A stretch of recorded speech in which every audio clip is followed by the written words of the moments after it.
Hello guys, welcome back to the channel. Welcome back to Shay Explores Daily, and today I've got another video. I'm outside London again. I'm here in Colchester in Essex, and I'm exploring this really cool place behind me, Colchester Castle. Now this place here is really interesting because it played a huge role in the Roman Empire here in Britain. So I'm going to go inside shortly and explore obviously what's in there and also the park around it as well. If you enjoyed the video, please don't forget to like, comment, share and subscribe. Let's go inside and have a look. Now, why was this castle built? So Colchester as a city, or as a town as it was known at that time, dates back to the Roman era, and there's actually remnants of it in Roman stories and so on and so forth. This castle here goes back to, I think, around the year 1076, where William the Conqueror ordered its construction as a eastern defense of London. Now it's turned into a museum where you can go in and view it. But over the centuries, many things have happened here over the years. So we're going to explore it very shortly. Also as well, the castle is sat in the middle of a lovely park basically, and the castle has undergone some restoration projects over the years to get it up to scratch, as it did go into disrepair at one point in time. Let's go and have a look. So guys, I'm starting here in the castle well, and it says here that this well here, as you can see, is about 15 feet deep basically. It says that a 10p coin will take about two seconds to hit the water down below. I don't know if you can see it. Here you've got a map of some Roman sites here in Colchester. So you've got a map of Colchester here, the main part, and as you can see, we're here in the castle, and all around the town centre you'll see memories or remnants of the Roman era.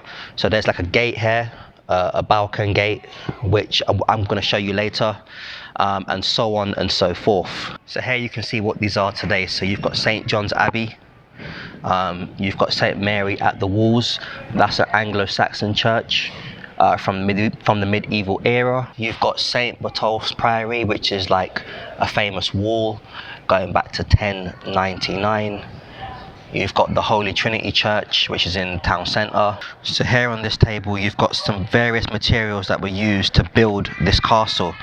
So you've got Georgian brick, you've got Roman tile, you've obviously got concrete, you've got septaria, and you've got Caen stone. So all of these here were used at various points to obviously build the castle. Another cool fact as well is that Colchester is actually Britain's oldest recorded town. So although it's now officially a city, it was known as Britain's oldest recorded town, with memories going back to 50 BC. Yeah, 50 BC, there's actual remnants of life forms in this town. So here you've got a model of what the castle would have looked like in May 1157. So as you can see, it would have been a very big, imposing structure. As you walk around, you can see obviously little entrances and stuff, and obviously you would have had these holes here. I'm guessing that's for defense. Then over the top you can see there what it roughly would have obviously looked like. Here you've got a variety of prized possessions from the medieval era. So you can see a variety of things on there. I think one of them looks like some kind of Bible or book. You've got like some rings, some kind of coins as well. Oh no, you can see it here. So you can see a prayer book, you can see a gold finger ring, you can see pilgrim badges, and so on and so forth. Also as well guys, with Colchester being located close to the east coast of England, only half an hour from Britain's coast, it was one of the first places in the country to take up new ideas from mainland Europe, whether that was political, whether that was religious, whether that was social. Colchester was one of the first places to take up the new ideas.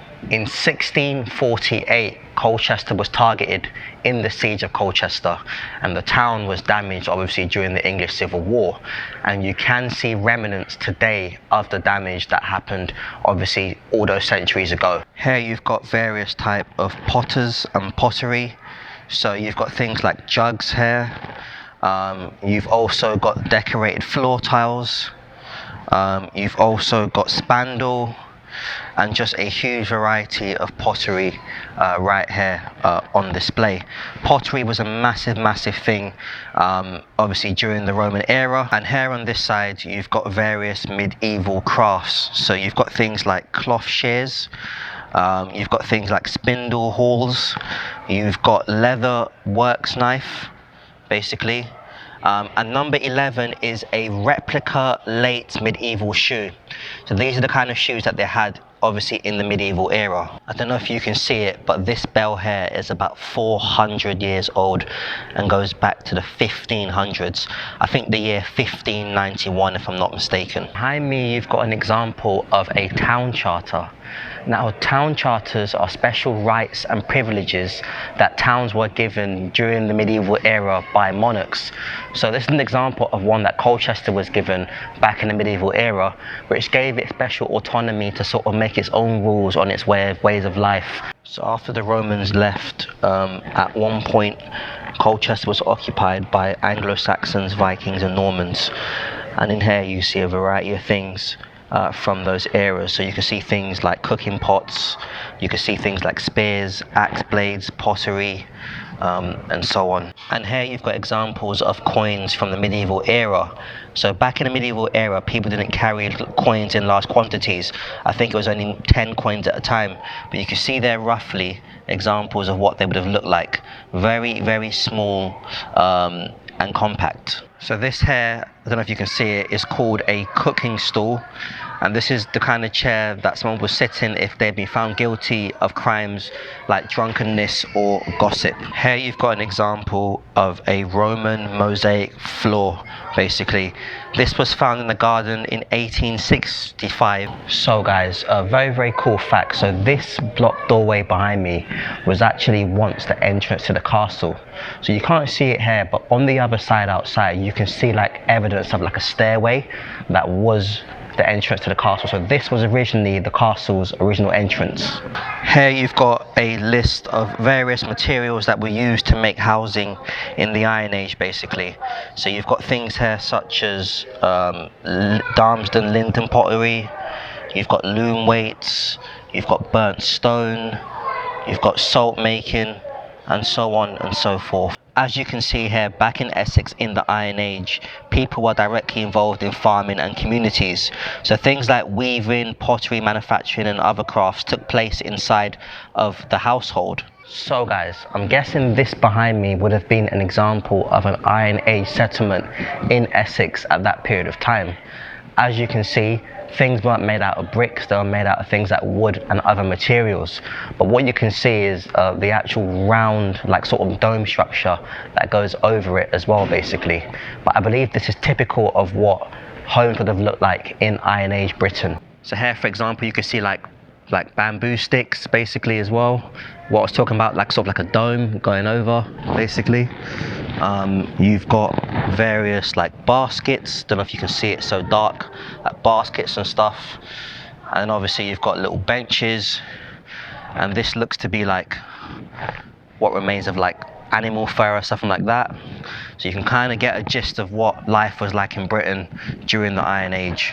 So here you've got an example of how a lady dressed in the Iron Age, and you can see an example of a house here. It says to lift the roof, so you can kind of see what it looked like, as I mentioned, the sort of dome structure, and obviously that was what it typically looked like in that era. So here you have a Mount Burres fire dog, and this was used to essentially make fires stronger, obviously during that era pretty much, and it's made up of obviously iron, and it's a fine example of the pre-Roman era in terms of the work of blacksmiths. Now, although the Romans eventually did sort of like the Roman era ended, it's important to note as well that even today in Britain, evidence of Roman roads and so on still exists. So for example, if you go into London, for example, you can see remnants of the Roman era there, here in Colchester as well, and so on and so forth.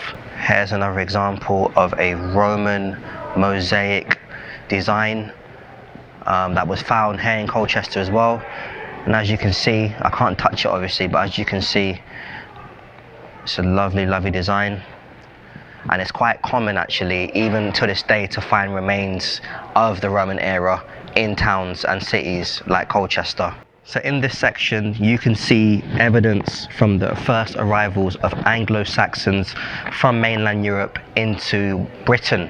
So you can see things such as combs, you can see iron spearheads, you can see things like a disc pendant, gold coins, bone comb, and so on and so forth. So behind me is an example of a Roman tomb, obviously from the Roman era. So in the Roman era, people weren't allowed to be buried within city walls. So all around Colchester on the outskirts, they had various burial sites where people were buried, obviously during that era. They've now been cleared out in the last 150 years or so. But you can see here, behind this glass, remnants of what kind of things would happen, how they'd make it, and so on and so forth. Here you've got examples of what would have been on a Roman tomb. So you've got a sphinx there, for example, and then you've got a tombstone there with some Roman writing, I don't know if you can see it, and so on and so forth. Here you've got various things that showcase Roman religion, basically. So they worship many gods and goddesses during that time. And here you've got a variety of things. So you've got figures of like Venus, of Mars, and other kinds of gods that they worshipped, basically. And here you've got various kinds of pottery from the Roman era that you would have found in Colchester. So you've got various kinds of pottery like indented beakers, you've got ones with floral designs, and all kinds and so on and so forth. Here you've got a gladiator's armour and uniform. You've got a shield here. Look at that shield, basically. You've got obviously a helmet, can't move it, and you've got a lovely armour as well. So behind me here you can see a map of Roman Britain in 2nd AD. So the Roman Empire stretched across 3 continents, Europe, parts of Asia, and also parts of Africa as well. So places as far as places like Libya, even parts of like the Mediterranean and so on and so forth were under the Roman Empire, and it was a massive route, a trade route, etc., to get stuff to and from Rome. So on this map you can see things from various parts of the empire. So you can see there you've got Italian glass, also you've got amphora there from like, that looks like Egypt. And then also as well, you go further up, you've got pottery cup from Cologne, which is now Germany. If you go across, you've got a rim of fish sauce amphora. That's from like what's now Morocco. So you can see a variety of things from all over the Roman Empire.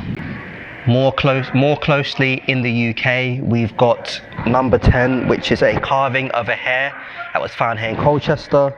You've got a ring as well, and yeah, you've got quite a few things there as well.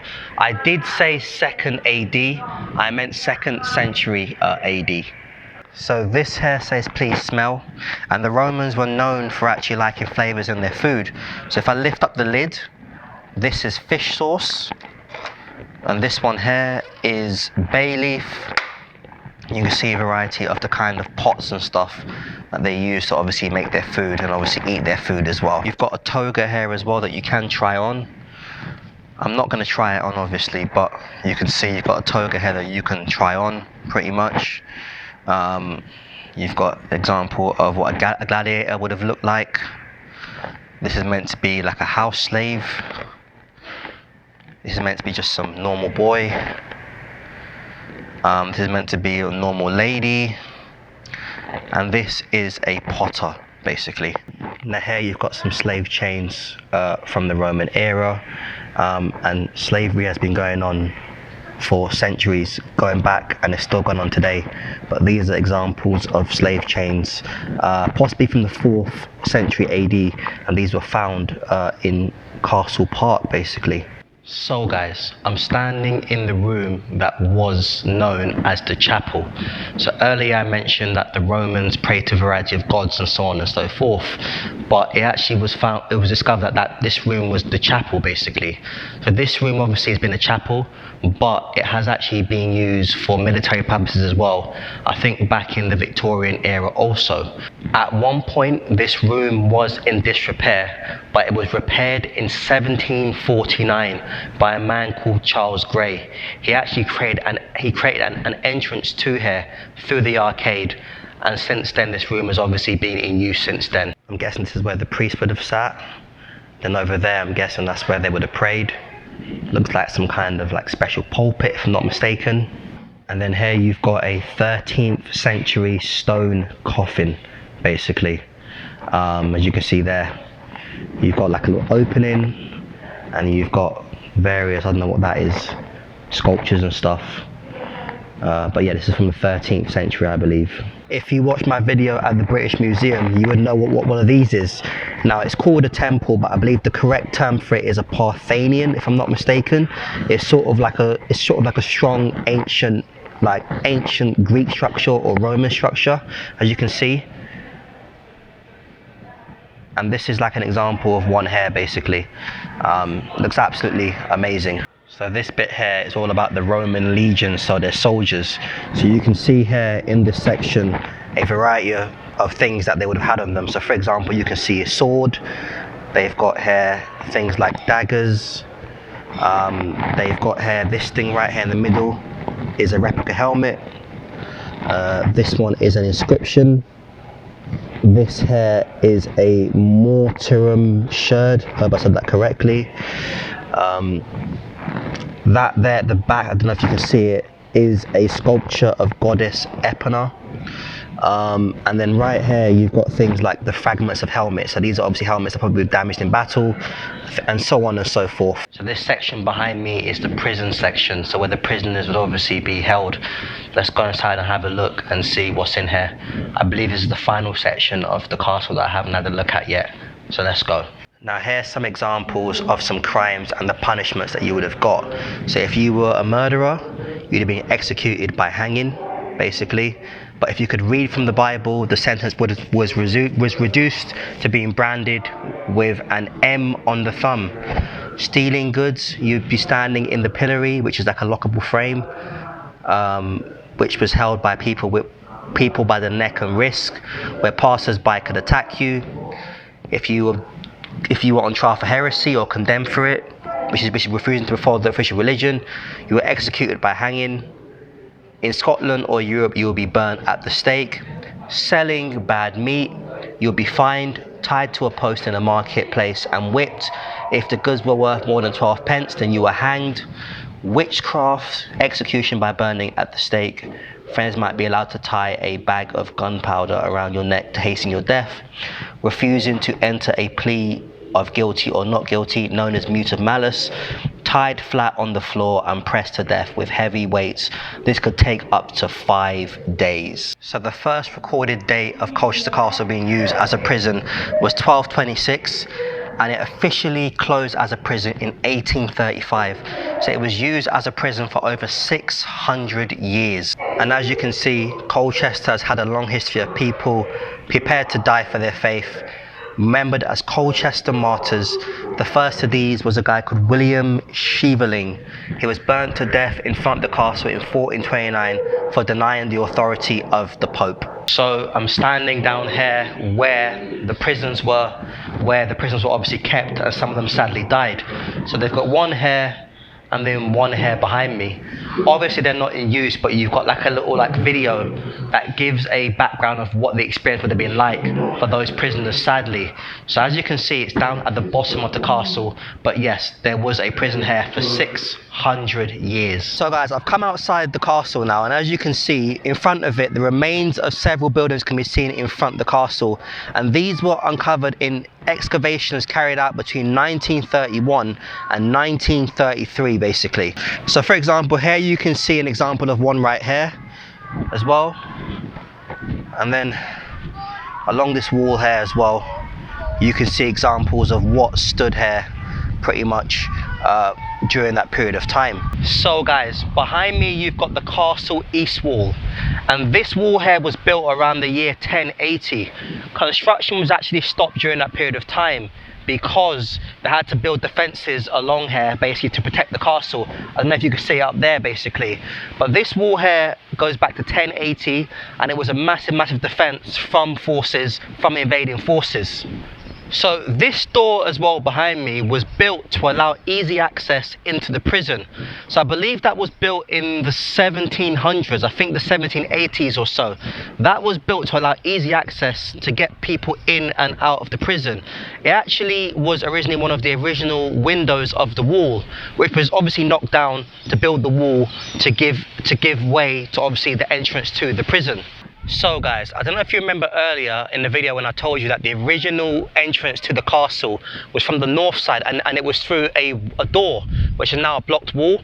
I don't know if you guys can see it, literally just there basically, but that is where the original entrance to the castle was. So there was actually a stairway that led all the way up into there, into the castle from this side.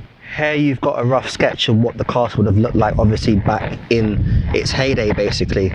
So you would have seen the entrance there pretty much, and obviously the holes for obviously looking out and so on, and this is obviously what it looks like now pretty much. Obviously not as glamorous, but that's what it looks like currently. So guys, earlier in the video I told you that there are remnants of the ancient era in Colchester in the present day town.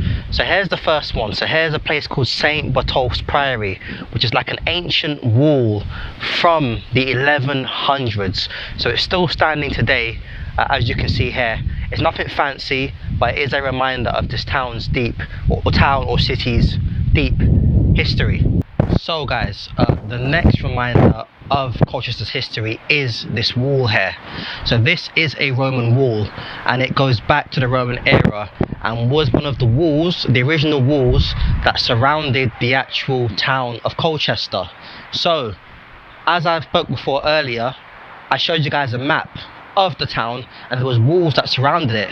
So this wall here was one of the walls basically. It has remained untouched obviously over the centuries, but this is probably one of the oldest walls in probably the whole country. See, the official name was the Balcon Gate, and it was the largest Roman gateway in Britain. So this here goes back to AD 49, and it marked the foundation of Roman Colchester. So as you can see, it's a rough scope of what it would have looked like in that time, a reconstruction.